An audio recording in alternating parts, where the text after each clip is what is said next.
tie a little dry fly today. This is a Kings River Caddis.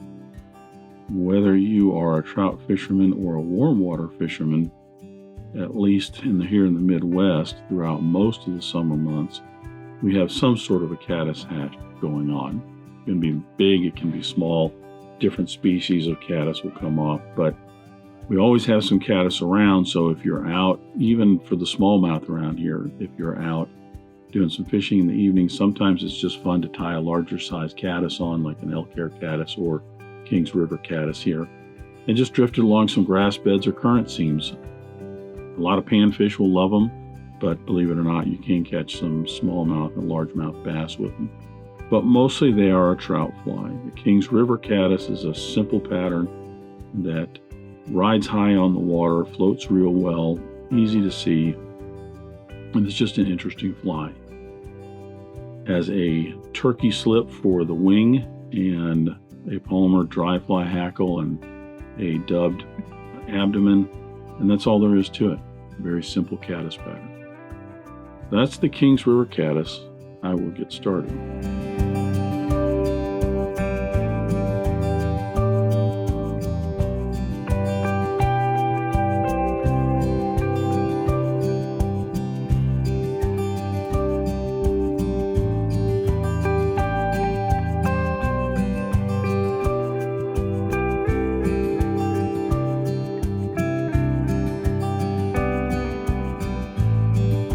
So I'll begin the Kings River Caddis by placing my hook in the vise. This is a Mustad 94-859. It's a 2X long dry fly hook, the size 12. Go ahead and debarb the hook and attach my thread. For thread, I'm just using a Uni 8/0 in black. Already got some wax on my thread here. I'm going to attach this about an eye length behind the eye of the hook, and then just run this down, giving myself a little underbody of thread as I get down to the end of the shank of the hook. Now, the Kings River Caddis uses turkey for the wing. The first thing you want to do, probably even before you attach your thread, is you're going to cut your turkey slip out. This is just a turkey tail. You're going to cut your turkey slip out, and we're going to put some glue on it. And the glue is going to help that, to reinforce that, so that it lasts a little bit longer while we're fishing it.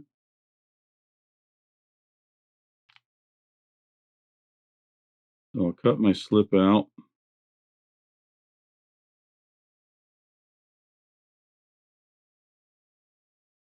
And on the dull side, on the underside, is where I'm going to put some glue.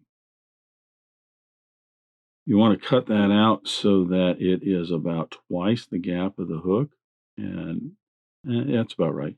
And I'll explain why in a minute, which will give us about the right width that we're looking for. So I'm just going to put some glue on the underside right here.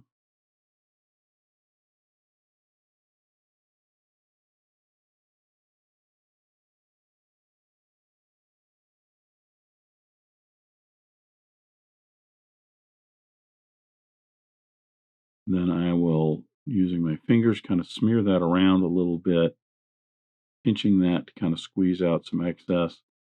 But this will, when that dries, will help hold those barbs together a little bit better, so that our wing will last a little bit longer on our resulting fly.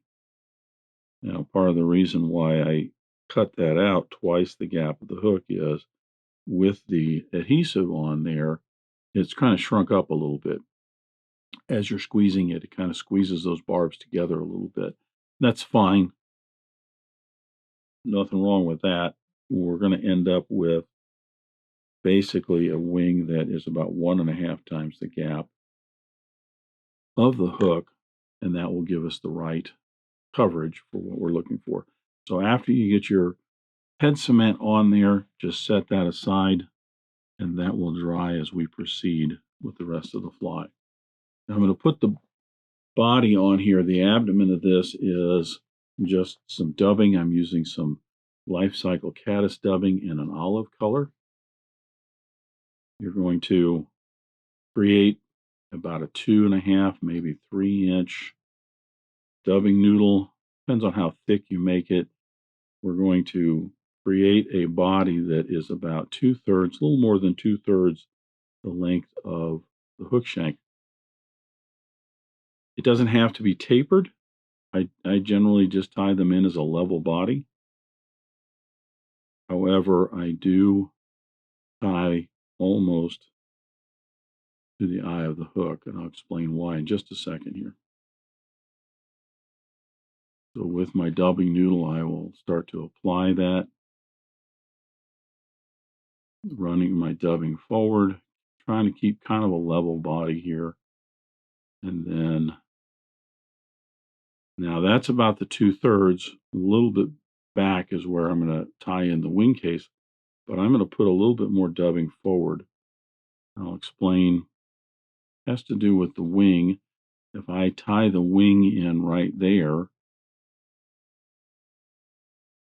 it will kick up at an angle because it's jammed right up against that dubbing. Trim a little of those away. I'll show you here with this example. When I first started tying these, I noticed that with that wing tied in right in front of that dubbing, dubbing tends to kick it up at more of an angle. And that's not what I want. I want it to be a little more horizontal. It's obviously going to come up some, but see, that rides a little bit more along the body there. Here's another one, rides a little bit better. These were tied on some 3906B hooks. So with my dubbing in a little bit further, it's just going to keep that wing from kicking up at an angle. You don't have to do this. You have a technique for accomplishing the same thing. That's how I solved that problem.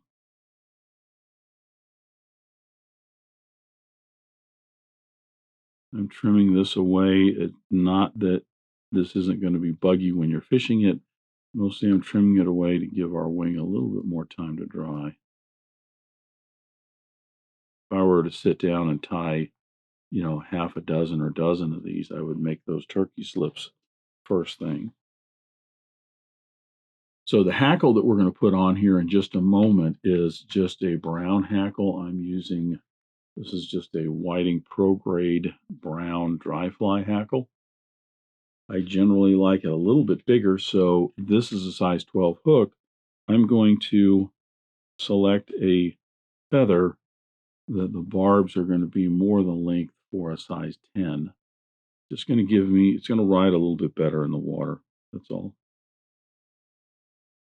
So with my wing slip all dry, first thing I'm going to do is I'm going to trim the end here to even all of that up.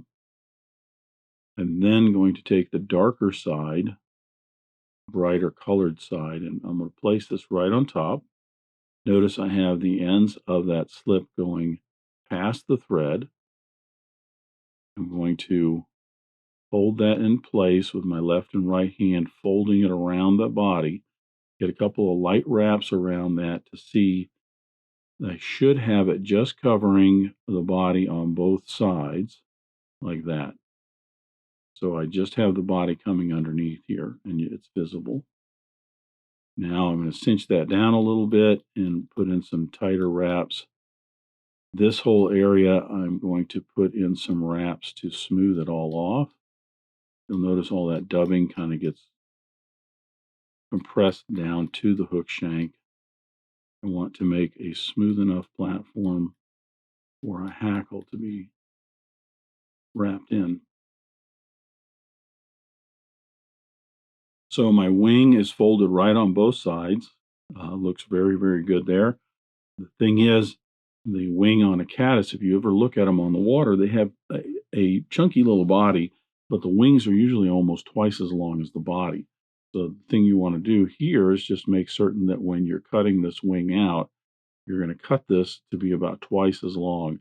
And that's the shallow, or I should say the shorter end. The longer end is going to come out. We're going to cut this at about a 45-degree angle, like that. Going to give you a nice long tented wing on there. And then we're going to tie our hackle in. The hackle, as I said, is just a dry fly hackle. I'm using a Rooster saddle. You could use a neck feather if that's what you have. I'm going to peel away the barbs from about maybe a 1/4 inch of the rachis. I'm going to tie that in. You'll notice that when I tie that in, I am not tying it in so that it's anchored right up against those barbs. I actually have some of the bare stem open there. That way, when this goes in, see, notice how I've tied this in with the dull side up, but as I bring this around, its natural tendency is to turn that feather so the dull side is backward. Now, the reason that the rachis doesn't have any barbs here is when they do start to spread out, they're spreading out perpendicular. I don't have any that are pointing back or forward. Leaving my thread right where I tied that in, it's going to help to push each wrap right up against the other one. I'm going to put in probably about 6, maybe 7 wraps. If you've ever tied a intruder, no, I'm sorry, not intruder, a stimulator, that's kind of what the front of this reminds me of. You get that all wrapped in. I'll secure the rest of that feather, and I will clip away the excess. Now, before I put the finish on this, there are hackle tools that you can use to push all of these back so that you can wrap in there and not trap any of those hackles forward. Find one of the easiest things to do is get yourself a little half hitch tool. This is actually from a craft store. It's for working with paracord and other things, but it has a nice little hole on the end here. What I can do is put in a wrap around there for a half hitch and see how it pushes those barbs backwards. Then when I bring that knot down, it's going to help to push those barbs a little rearward and not have them right up front where they're going to get in the way. I'll sweep these back, putting in the head to more or less clean up the area right in front of that hackle. You get a few of them like that, just go ahead and cut those out. Get my whip finish tool out, and I shall put in a 4 or 5 turn whip finish.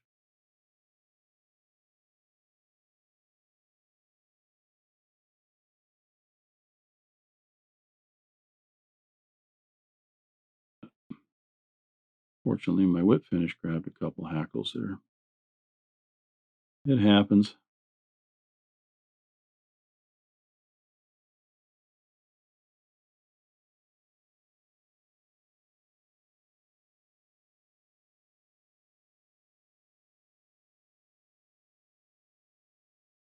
Just trim those out. Ideally, you want just a nice kind of full collar, nice and around there. You don't want it sticking out the front, but if you have some sticking out the front of the back, I wouldn't worry about it. Fish it. It's still going to be a good fly. A little head cement on those thread wraps. That's going to secure all that in. You could even, if you wanted to, if you had some head cement like this or a water-based head cement at this point, you could take a paintbrush and even paint a little bit more on here. It's going to help protect that a little bit, but understand you get 2 or 3 fish on there and this is going to start to split up on you. However, it'll probably still fish very, very well. So that is the Kings River Caddis. I would tie these with a gray body as well, and then also probably a kind of orangish or pinkish body. Depends on where you're at. Caddis sometimes have different colored bodies and wings. And even then, sometimes it's just a little bit different color that attracts the fish to them. So might try having some with a little bit different colored bodies. So there's the Kings River Caddis. Thanks for watching today. Thanks for joining me at the Vise today. I hope you learned at least a new pattern, if not a new technique, maybe a tip or trick here and there. If you have any questions about this fly or any of the techniques used in constructing this pattern, please leave them in the comments section down below. If you go to the trouble to ask a question, I'll go to the trouble to answer it. If you'd like to help dressed irons, please share this video with your friends and anybody you think that might enjoy this pattern. Until next time, remember, it's fly tying. If you're not having fun, then you're doing it wrong.